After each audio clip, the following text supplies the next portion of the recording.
Where did you hear that? Ebee ka ị nụrụ nke ahụ? Where did you meet him? Ebee ka ị gara hụ ya? Where is she taking us? Ebee ka ọ kpa anyị aga?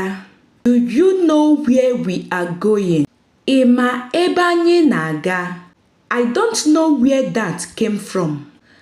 Amaghị m ebe nke ahụ si. Where is the exit? Ebee ka esi apụ? Where is your cap?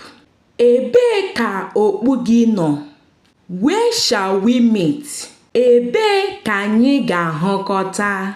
Where would you play? Ebee ka ị ga-egwu egwuregwu? Where is your school? Ebee ka ụlọ akwụkwọ gị nọ?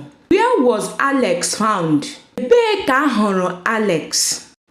Put it where you like. Desa ya ebe masịrị gị. Where did you hide?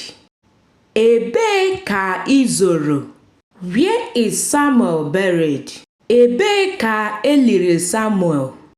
Be careful where you step. Kpachara anya ebe ị na-azọnye ụkwụ. Where are they taking you? Ebee ka akpọ gị aga? Someone knows where she is. E nwere onye ma ebe ọ nọ. Where are your ancestors from? Ebee ka ndị nna nna gị ha si? Where does all this come from? Ebee ka ihe ndị a si?